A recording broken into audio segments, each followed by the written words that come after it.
آج کی آیت۔ آئے صبح کے روشن ستارے، تو کیوں کر آسمان سے گر پڑا؟ آئے قوموں کو پست کرنے والے، تو کیوں کر زمین پر پٹکا گیا؟ یسایہ 14 باب 12 آیت۔ عزیزو، کبھی درس و تدریس کے وقت کو یاد کریں تو استاد کا دیا ہوا مضمون جس میں انہوں نے کہا کہ لکھیں اسکول میں میرا پہلا دن، پھر اس میں ایسی لطیفہ نما باتیں لکھی جاتی ہیں کہ اب بھی یاد کر کے سب لطف اٹھاتے ہوں گے۔ اسی طرح سنڈے اسکول کا وقت بھی ناقابل فراموش دور ہوتا ہے۔ یہ یقیناً ہمارے مسیحی عقیدے سے آگاہی کی بنیاد ہے جو خوبصورت یادوں کے ساتھ ہمیشہ ہماری زندگیوں سے جڑا رہتا ہے۔ مزے مزے کے گیت، مثلاً کس نے بنایا مچھلی کو؟ خدا نے بنایا مچھلی کو۔ چھوٹی چھوٹی جیون گاڑی، 6 دن میں خدا نے زمین اور آسمان کو بنایا، یہی ہے دن جو خداوند کا ہے، خوشی خوشی مناؤ وغیرہ۔ پھر 23 زبور، 100 زبور اور دیگر بائبل کے بہت ساری آیات، ساتھ یسوع مسیح کے معجزات، تصاویر میں رنگ بھرنا، کٹنگ وغیرہ اور دوسری کھیلیں۔ عزیزو، شاید ان حالات کو یاد کر کے کبھی کبھار کچھ پل کے لیے ماضی میں لوٹ جانے کو جی چاہتا ہے۔ خیر، خواہش کا اظہار کرنے میں کچھ مذائقہ نہیں۔ ایک بار ایسے ہی سنڈے اسکول ٹیچر کائنات کی تخلیق کے بارے میں بچوں کو بتا رہی تھی کہ ایک بچے نے پوچھا، ٹیچر، خالق خدا نے ان دنوں میں سے کون سے دن ابلیس کو بنایا؟ سوال تو ٹھیک تھا، لیکن کچھ بچے سوال پوچھنے والے بچے کا مذاق اڑانے لگے۔ ٹیچر نے کہا، بچوں، سوال پوچھنا اچھی بات ہے، جس سے مجھے اندازہ ہو جاتا ہے کہ آپ کچھ سیکھنا چاہتے ہو۔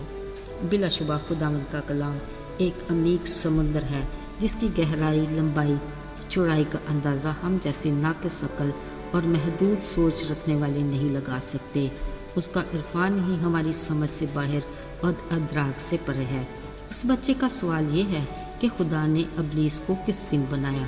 کلام مقدس کے مطابق اور کچھ تحقیق کی روشنی میں ابلیس کو صبح کا ستارہ کہا گیا۔ یہ خوبصورت خوش آواز فرشتہ ان حمد و ثنا کرنے والے فرشتوں کے گروہ کا لیڈر تھا جو خداوند قادر مطلق خدا کے حضور میں کھڑے رہتے تھے۔ کہا جاتا ہے جب وہ چلتا تو اس کے پروں سے ردم کی آواز آتی۔ پھر نہ جانے کیا ہوا، ایک دن اس کے دل میں خیال آیا کہ میں آسمان پر چڑھ جاؤں گا اور اپنے تخت کو خدا کے ستاروں سے بھی اونچا کروں گا اور شمالی اطراف میں جماعت کے تخت پر بیٹھوں گا۔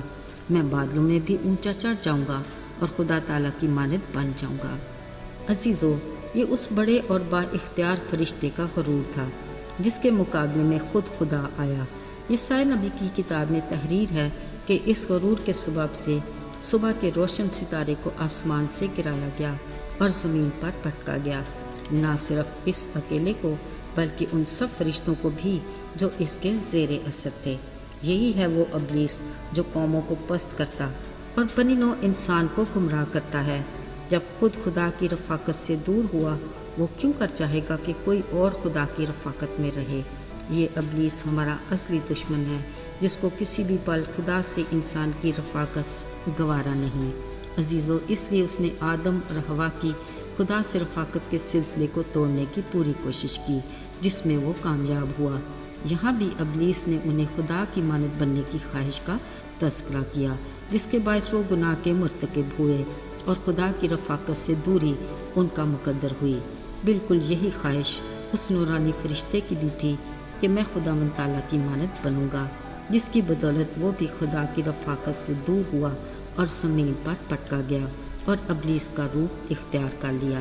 عزیزو، غرور ہی گناہ کا وہ پہلا جراثیم ہے جس نے شک اور نافرمانی کو جنم دیا، جس کے باعث گناہ کا مرض پروان چڑھا۔ اسی لیے خالق خدا نے کہا کہ مغرور کا میں خود مقابلہ کروں گا۔ ذرا سوچئے، جس کے مقابلے میں وہ خود ہوگا، اس جنگ کا انجام کیا ہوگا؟ اس سچائی کے باوجود انسانی فطرت میں غرور اور تکبر کا عنصر نمایاں ہے۔ بائبل مقدس میں بھی بہت سے ایسے کردار ہیں جو اپنے غرور کے باعث نشان عبرت بنے۔ بابل کے نبوکت نصر بادشاہ نے غرور کیا تو خدا نے اسے تخت سے اٹھایا، حیوان بنا کر جنگل میں بھیج دیا۔ ایسے ہی فرعون بادشاہ نے غرور کر کے خدا کے غضب کو موقع دیا، پھر 10 آفتوں کی وجہ سے مصر کو تباہ و برباد کر دیا۔ عزیزو، باوجود ان کے آج بھی غرور اور فخر کے باعث انسان خود خدا بن بیٹھا ہے۔ عزیزو، جس کے باعث ہمارا معاشرہ شدید ابتری اور گمراہی کا شکار ہے۔ بدی اس قدر بڑھ چکی ہے کہ اگر نوح کے دور کی بدی اور سدوم عمورہ کے لوگوں کی بدی سے موازنہ کیا جائے تو کیا ہم سزا کے لائق نہیں؟ میرے عزیزو، خدا کا شکریہ ادا کریں کہ آج ہم فضل کے دور میں رہتے ہیں۔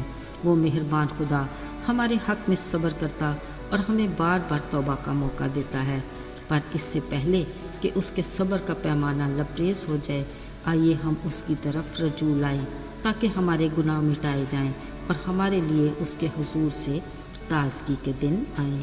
آئیے دعا کریں۔